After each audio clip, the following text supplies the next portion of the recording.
नमस्कार, जय हिंद दोस्तों। प्यारे प्यारे बच्चों, आप सब अच्छे होंगे। परीक्षा की तैयारी अच्छी चल रही होगी। और आज हम देखेंगे सामाजिक विज्ञान कक्षा 10वीं भूगोल वाले चैप्टर को अपन कंप्लीट कर रहे हैं, ताकि आपका रिवीजन भी हो जाए और आप पर ज़्यादा बोझ भी ना पड़े परीक्षा के दिन के पहले। ये ऐसे प्रश्न हैं कि आपने जिन प्रश्नों को याद किया उन प्रश्नों से इन पे थोड़ा ज़्यादा आपको जोर देना, अच्छे से करना है। अगर परीक्षा में आ जाए तो यही हमें प्रश्न करना है। तो कुछ प्रश्न आपको ऐसे याद करना है कि परीक्षा में अगर ये प्रश्न आएंगे तो मैं इनको ही याद करूंगा। इस ज्योग्राफी में से टोटल प्रश्न जो पूछे जाएंगे वो 27 मार्क्स के पूछे जाएंगे। मैं आपको कल अंक योजना भी बताऊंगा।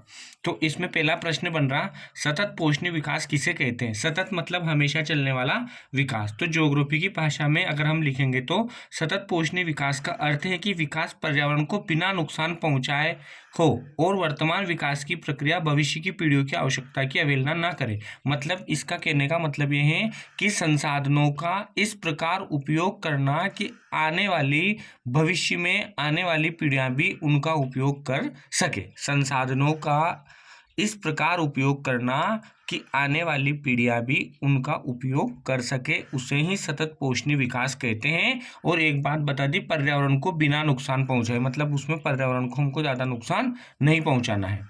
ये 2 नंबर का प्रश्न इतना ही लिखना है।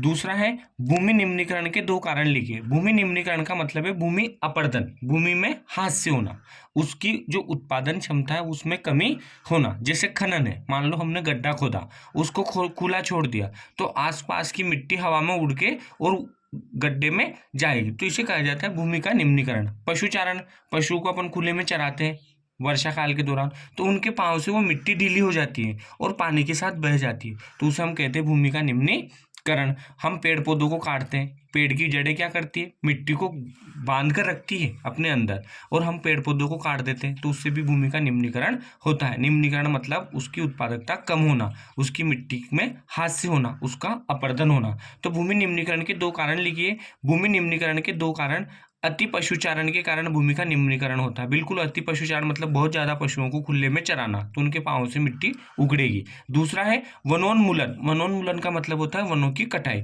और खनन, खनन का मतलब होता है पृथ्वी के अंदर जो खनिज पदार्थ है उनको खोदना खनन के द्वारा, है ना, भी भूमि का निम्नीकरण होता है। अगला प्रश्न है भूमि निम्नीकरण के संरक्षण के 3 उपाय लिखिए। भूमि निम्नीकरण के संरक्षण के 3 उपाय देखिए बच्चों।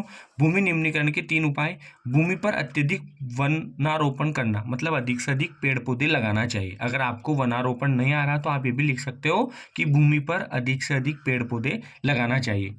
पेड़ों की रक्षक मेखला लगाना। अब रक्षक मेखला क्या होती है, जैसे मान लो अपन भारत का मैप बनाते हैं और ये जो राजस्थान वाला जो एरिया है यहाँ पर रेत है, अब ये हवा में उड़ेगी तो राजस्थान में क्या होगा, रेत का प्रसार होगा ना। मान लो हवा चली तो यहाँ की रेत उड़ के इधर जाएगी तो उसका प्रसार होगा। तो वो क्या कह रहा है, ऐसे कतारों से पेड़ पौधों को लगाना जिससे वो रेत को रोक सके, तो उसे कहा जाता है मेखला। पेड़ों की रक्षक मेखला लगाना मतलब ऐसे लाइन से पेड़ लगाना, फिर इधर लाइन से पेड़ लगाना, ताकि वो मिट्टी वो रेत एक स्थान से उड़ के दूसरे स्थान पर न जा सके। पशुचारण नियंत्रण और उचित चारागाहों का प्रबंधन करना, मतलब पशुचारण को हमें नियंत्रण करना पड़ेगा, खुले में पशुओं को कम चराना होगा और उचित चारागाहों का हमें प्रबंधन करना होगा। अगला प्रश्न है काली मिट्टी की 2 विशेषताएं लिखिए। देखो, इस प्रश्न को रटने की कोई बात नहीं है। सबसे पहले मैंने इसमें ऑब्जेक्टिव में भी आपको बताया था कि इस मिट्टी को रेगुर या कपास वाली मिट्टी कहते हैं। रेगुर या कपास वाली मिट्टी का मतलब क्या होता है, कपास वाली मिट्टी, इसमें कपास का उत्पादन बहुत अधिक होता है, इसलिए इसको कपास वाली मिट्टी या रेगर मिट्टी भी कहा जाता है। दूसरी चीज, हमारे मालवा के क्षेत्र में बहुत काली मिट्टी पाई जाती है, महाराष्ट्र में काली मिट्टी पाई जाती है। तो हमने देखते हैं कि जब बारिश होती है तो ये चिपचिपी हो जाती है, पाँव में चिपकती है, और जब ये सूखती है तो इसमें दरारें पड़ जाती हैं। तो इसको मतलब रटने वाली बात नहीं, अगर आप समझ के भी लिखोगे तो काम हो जाएगा। इस मृदा में कैल्शियम कार्बोनेट, मैग्नीशियम, पोटाश, चूने जैसे पौष्टिक तत्वों से परिपूर्ण होती है। इसमें नमी धारण करने की क्षमता अधिक होती है, मतलब अपन जब पानी देते हैं ना तो ज्यादा समय तक उसमें नमी बनी रहती है। अगला प्रश्न है पूर्वी तट के डेल्टाओं पर किस प्रकार की मृदा पाई जाती है। इस पर मुख्य रूप से कौन कौन सी फसलें उगाई जाती हैं, और इसमें मैंने विशेषता भी लिख दी। फसलें तो लिखी पर इसकी विशेषताएं भी लिख दी, क्योंकि एक तो काली मिट्टी की विशेषता पूछेगा तो, या वो नहीं पूछेगा तो जलोढ़ मिट्टी की पूछेगा, क्योंकि डेल्टाई भागों पे क्या पाई जाती है, जलोढ़ मिट्टी। तो अभी हम इसका आगे का इसका उत्तर देखेंगे। देखिए बच्चों, इसमें पूर्वी नदी तट के डेल्टाओं पर जलोढ़ मृदा पाई जाती है, जो महानदी, गोदावरी, कृष्णा, कावेरी जो पूर्वी दिशा में है। अपन जब मैप बनाते हैं ना भारत का ऐसा, तो इधर वाले तट को कहते हैं पूर्वी तट, इसको कहते हैं पूर्वी तट और इसको कहते हैं पश्चिमी तट। तो पूर्वी तट के डेल्टाओं भागों पर कौन सी मृदा पाई जाती है? तो जलोढ़ मृदा। मैंने इसका उत्तर दे दिया। उसने पूछा पूर्वी नदी डेल्टाओं पर किस प्रकार की मिट्टी पाई जाती है? तो जलोढ़ मृदा पाई जाती है। ये आपको समझ में आएगा कि जलोढ़ मृदा। इसकी विशेषता है, जलोढ़ मृदाएं बहुत उपजाऊ होती है। सही बात है। क्यों उपजाऊ होती है? क्योंकि ये पहाड़ी क्षेत्रों से या नदियों के द्वारा लाई हुई मिट्टी होती है, तो ये बहुत अधिक उपजाऊ होती है। जलोढ़ मृदाएं पोटाश, फास्फोरस और चुनायुक्त होती है, मतलब इनमें इतने तत्व पाए जाते हैं। अब हमने एक और प्रश्न पूछा था कि इनमें कौन कौन सी फसलों का उत्पादन होता है? तो गन्ना, चावल, गेहूं या अन्य अनाज और दलहन फसलों की खेती इनमें की जाती है। तो ये हो गया डेल्टाई नदी भागों में या उत्तर के विशाल मैदान में कौन सी मिट्टी पाई जाती है? तो जलोढ़ मृदा पाई जाती है। भारत के सबसे अधिक क्षेत्र पर कौन सी मिट्टी पाई जाती है? तो जलोढ़ मृदा पाई जाती है। जलोढ़ मृदा का निर्माण कैसे होता है? हिमालय से निकलने वाली नदियों के द्वारा लाए गए कंकड़ पत्थर से इस मिट्टी का निर्माण होता है। इसके बाद एक मोस्ट इंपोर्टेंट प्रश्न है, वन संरक्षण के 3 उपाय लिखिए। देखो, वनों की बहुत अधिक कटाई हो रही थी, अब थोड़ा कंट्रोल हुआ, लेकिन बहुत सारे लोग वनों को, बड़े बड़े जंगलों को साफ कर रहे थे। तो वन संरक्षण के 3 उपाय लिखिए। तो अधिक से अधिक वृक्षारोपण करना चाहिए। बिल्कुल सही बात है। हम जब ज़्यादा से ज़्यादा पेड़ पौधे लगाएंगे तो वनों की कमी नहीं होगी। वन संरक्षण के लिए निश्चित नीति और नियमों का पालन किया जाना चाहिए। गवर्नमेंट को एक निश्चित नियम और जो कानून बनाए उनका सख्ती के साथ पालन करवाना चाहिए। संयुक्त वन प्रबंधन सामाजिक वानिकी योजना को चलाना, मतलब ये ऐसी योजना है कि इनके अंतर्गत पेड़ पौधों को बढ़ावा दिया गया। अगला प्रश्न है, बहुत इंपॉर्टेंट है, बहुत ही ज़्यादा है मेरे हिसाब से ये प्रश्न। वन्य जीव संरक्षण के 3 उपाय लिखिए। वन्य जीव संरक्षण का मतलब होता है जंगलों में निवास करने वाले जीव जंतु। क्या होता है? जंगलों में निवास करने वाले जीव जंतु। तो क्या जरूरत पड़ेगी उनके संरक्षण की? कि देखो, पहले राजा महाराजा भी शिकार करते थे, शिकार पे जाते थे राजकुमार, उनसे भी वन्य जीव कम हुए। जंगल, इनका घर कौन सा होता है? जंगलों में निवास करते थे। अब जंगल कम हो गए तो इनकी संख्या वैसे भी कम हो गई। पानी की टेम्परेचर बहुत ज़्यादा हो गया तो धीरे धीरे ये मर भी गए। अब बहुत सारे पक्षी, अपन पतंग उड़ाते हैं तो बहुत सारे पक्षी मर जाते हैं। तो वन्य जीव संरक्षण के 3 उपाय लिखिए। तो भारतीय वन्य जीव रक्षण अधिनियम 1972 बनाया गया, मतलब एक नियम बनाया गया था 1972 में, उसको लागू किया गया था। और उस नियम में क्या था? इनके आवास, इनके जीवन से संबंधित अनेक प्रावधान किए गए थे, जिसमें वन्य जीवों के आवास रक्षण के अनेक प्रावधान थे। आगे समझ में, उनके आवास में कोई छेड़छाड़ नहीं करेंगे।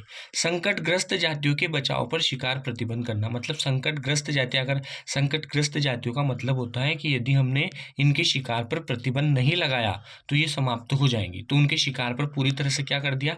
प्रतिबंध लगा दिया गया। जैसे हमारा राष्ट्रीय पक्षी मोर है, अब उसको कोई मारेगा तो हम को कानूनी सजा होगी, उसको मारने पर सजा। जैसे काले हिरण के शिकार पर सलमान खान को बहुत दिनों तक यह सजा सुनाई गई थी। तो किसी भी जीव जंतु को मारने पर पूरी तरह प्रतिबंध लगा दिया गया। जंगली जीवों के व्यापार पर रोक लगाई गई। जो जंगली जीवों को, जो जंगली जीव होते हैं उनकी खाल बहुत महंगी बिकती है ना, चमड़ा या उनसे बनी वस्तुएं बहुत महंगी बिकती है। तो जंगली जीवों के व्यापार पर पूरी तरह से प्रतिबंध लगा दिया गया। और यदि कोई पकड़ा जाता है तो उसे सीधा उस पर केस होगा और उसे सजा सुनाई जाएगी। राष्ट्रीय उद्यान और वन्य जीव स्थापित किए गए। राष्ट्रीय उद्यान एक बहुत बड़ा क्षेत्र होता है जहाँ विभिन्न जीव जंतुओं को रखा जाता है। सरकार द्वारा एक आरक्षित क्षेत्र, जैसे बांधवगढ़ राष्ट्रीय उद्यान, कान्हा राष्ट्रीय उद्यान, मानस राष्ट्रीय उद्यान, ऐसे बहुत सारे राष्ट्रीय उद्यान हैं। और ऐसे छोटे वन्य जीव, मतलब इनसे थोड़ा ये छोटा होता है। अब अगला प्रश्न है बहुत महत्वपूर्ण, कर्तन दहन प्रणाली या स्लैश एंड बर्न कृषि किसे कहते हैं? कर्तन दहन प्रणाली, देखो इसका, किसान जमीन के टुकड़े साफ करके उन पर अपने परिवार के भरण पोषण के लिए अनाज व अन्य खाद्य फसलें उगाते हैं। जब मृदा की उर्वरकता कम हो जाती है तो किसान उस भूमि के टुकड़े से स्थानांतरित हो जाते हैं, उसे स्थानांतरणशील कृषि भी कहते हैं। उत्तरी पूर्वी राज्यों में इसे झूम कृषि कहते हैं। अभी आपको समझ में आया होगा। कर्तन दहन प्रणाली को स्थानांतरणशील कृषि भी कहते हैं। इसको हमारी भाषा में भी लिख सकते हैं कि पुराने समय में, प्राचीन समय में आदिम समाज क्या करता था, पुराने लोग, कि भूमि के एक टुकड़े पर कुछ जंगलों को साफ करता था, उन्हें जलाता था और उससे जो राख आती थी उसको उस भूमि के टुकड़े पे बिखेर देते थे। कुछ समय वहाँ कृषि कार्य करते थे, फिर उसे छोड़ देते थे और दूसरे स्थान पर चले जाते थे। तो इसे स्थान बदल बदल कर जो कृषि की जाती थी, इसलिए इसे स्थानांतरणशील कृषि कहते हैं। अगला प्रश्न है, वाणिज्य कृषि की दो विशेषताएं लिखिए। वाणिज्य का मतलब होता है बच्चों व्यापार के लिए की गई कृषि। किसके लिए की? वाणिज्य मतलब व्यापार के लिए की गई कृषि, ऐसी कृषि जिसका उद्देश्य होता है व्यापार करना। तो वाणिज्यिक कृषि की विशेषता है आधुनिक निवेशों जैसे अधिक पैदावार देने वाले बीजों, रासायनिक उर्वरकों और कीटनाशकों का प्रयोग करना। मतलब वाणिज्यिक कृषि में अधिक उपज देने वाले बीजों को बोया जाता है, रासायनिक खादों को बोया जाता है और अधिक से अधिक कीटनाशक दवाओं का छिड़काव किया जाता है, जैसे इल्ली की दवा और अन्य प्रकार की जो भी कोई रोग लग जाए, कोई कीट लग जाए तो तुरंत दवाओं का छिड़काव करते हैं। इसमें खेत का आकार लंबा चौड़ा होता है, सही बात है, इसमें बहुत लंबा चौड़ा होता है, जैसे संतरे का बगीचा है, लंबा चौड़ा बगीचे होते हैं, है ना। वाणिज्यिक कृषि में एकल फसल बोई जाती है, मतलब एक ही फसल बोई जाती है। वाणिज्यिक कृषि में एक ही फसल बोई जाती है और इसका उद्देश्य व्यापार करना होता है, वस्तुओं को बेचना। इसमें उत्पादन बहुत अधिक होता है। इसमें श्रमिक संख्या अधिक लगती है। मान लो ये कठिन पढ़ रहे हैं तो ये भी लिख सकते हैं, इसमें श्रमिकों की संख्या अधिक लगती है, पूंजी भी अधिक लगती है। रबी और खरीफ फसल में अंतर लिखिए। रबी और खरीफ, देखो रबी और खरीफ, अभी जो फसल बोई जा रही, अभी जो फसल बोई है उसे हम रबी की फसल कहते हैं। और वर्षा जब हम बावनी होती है, जून में वर्षा होती है, मानसून आता है, उसे हम खरीफ की फसल कहते हैं। तो रबी की फसल को याद करना, मतलब अभी जब हम फरवरी के महीने में या जनवरी के महीने में जिन फसलों को देख रहे हैं, जैसे गेहूं को देख रहे हैं, चना को देख रहे हैं, मसूर देख रहे हैं, मटर देख रहे हैं, सरसों देख रहे हैं, इन्हें कहा जाता है रबी की फसल। तो देखो रबी की फसलों को शीत ऋतु में बोई जाती है। खरीफ की फसल देश के विभिन्न क्षेत्रों में मानसून के आगमन के साथ बोई जाती है, मध्य जून से जुलाई। जैसे मानसून आता है और मानसून के बाद हम इनको बोना शुरू कर देते हैं। इन्हें अप्रैल से जून के मध्य काटा जाता है। अलग अलग क्षेत्रों में अलग अलग समय पर इनको काटा जाता है। जहाँ जल्दी बोई जाती है वहाँ जल्दी काट लेंगे और जहाँ देर से बोएंगे वहाँ देर से काटेंगे। ये सितंबर अक्टूबर के मध्य काटी जाती है। प्रमुख फसलें गेहूं, जौ, मटर, चना और सरसों। अब इसको रटने वाली बात नहीं है। अभी हम बहुत स्कूल जाते समय भी खेत में देखते हैं, हम खुद के खेत में देखते हैं, बाहर देखते हैं, कहीं भी घूमने जाते देखते हैं, गेहूं, जौ, मटर, चना और सरसों, ये और राई भी अभी बोई जाती है। तो इन फसलों को कहा जाता है रबी की फसल। और चावल, मक्का, ज्वार, बाजरा, तूर, अरहर, मूंग, उड़द, कपास, जूट, मूंगफली, इसमें इस प्रकार हम खरीफ की फसल को याद कर सकते हैं। अब इसमें से कुछ फसल होती है जायद की फसल, मतलब एक और फसल है रबी, खरीफ और जायद। जायद की फसल वो फसल होती है जैसे हम अभी खेत पे बोएंगे ककड़ी या सब्जी लगाएंगे या मक्का बोएंगे चारा, तो ये मक्का एक ऐसी फसल हो जाएगी जिसको खरीफ में भी बोते हैं और रबी में भी बोते हैं और जायद में भी बोते हैं। तो जायद की फसलें गर्मी में बोई जाती हैं, उनमें पशुओं के लिए चारा, मक्का या अन्य प्रकार की सब्जियां उगाई जाती है। अब इसका एक और याद करने की मैं आपको तकनीक बताता हूँ। रबी 2 अक्षर का है, गेहूं भी 2 अक्षर का है, चना 2 अक्षर का है, ये भी 2 अक्षर का, तो आप इस प्रकार याद कर सकते हो। अब खरीफ क्या है? खरीफ 3 अक्षर का है। देखो चावल भी 3, मक्का भी 3, ज्वार, बाजरा, अरहर, है ना, उड़द, कपास और ये जूट और ये मूंग, 2-2 है ना, तो इनको अपन ऐसे याद कर लेंगे। पर खरीफ में 3 अक्षर है और इसमें 2 है, गेहूं, चना, अपन इनको ऐसे याद कर लेंगे। तो रबी की फसल और खरीफ की फसल, इस प्रकार आप याद किए। इन प्रश्नों पे आप ज़्यादा फोकस कीजिए और चैनल को सब्सक्राइब करने में कंजूसी मत कीजिए। धन्यवाद।